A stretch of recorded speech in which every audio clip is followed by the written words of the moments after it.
Standing before each other, Antares thinks that he can't get in contact with the Monarch of Iron Body and questions if he betrayed him or it's part of Jin's sorcery. Breathing fire, he blasts a beam right at Jin Woo that burns through the whole block, leaving absolute devastation in its wake. Collecting himself, Antares looks up, noticing Jin in the sky, who says, "Arise." Demonic creatures and dragons pour from Jin Woo's shadow as Antares nonchalantly prepares. Liu Zhigang discombobulates a giant and says that things like giants aren't much a problem as long as they're not fighting at sea. All the magic power over land is trembling. There are probably tens of thousands of hunters confronting endless numbers of magic beasts everywhere, especially since he can feel his entire body getting pricked by the magic power at this distance. Charging up, Antares slashes an attack that devastates the surrounding area. Standing among his flames, he asks if those good-for-nothing soldiers are all Jin has. He sent his main force to the Monarch of Iron Body and tried to fight him with these mere troops. But looking over and noticing a gate as well as Jin Woo running, Antares launches toward him. Darting in and crossing through the gate, he is nonchalantly alarmed as he's surrounded by the entire Shadow Army. He realizes that Jin has already absorbed the troops of the Monarch of Iron Body and corners his eyes to see Belian and Beru have even taken him down. Noting Jin defeated the Monarch of Iron Body's troops first, then came after him. Antares applauds him.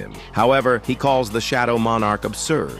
Yogamont looks down while floating before many gates. Jin might have thought that Antares would be the only on chasing after him, but he's wrong. These are the gates that the Monarch of Transfiguration, Yogamont, has prepared. By using these, he can summon as many of his troops as possible. Looks like he's completely crushed Jin's plans. The misjudgment of his will be the cause of his death. It is Jin Woo's loss. Though smirking, Jin summons all his troops. Antares questions why he did that, concerned Jin has given up already. Well, after seeing the overwhelming difference between them, it's not strange for the Shadow Monarch to give up. Closing his eyes and focusing his power, Jin reopens with the face of a dragon, which shocks Antares. This arc continues.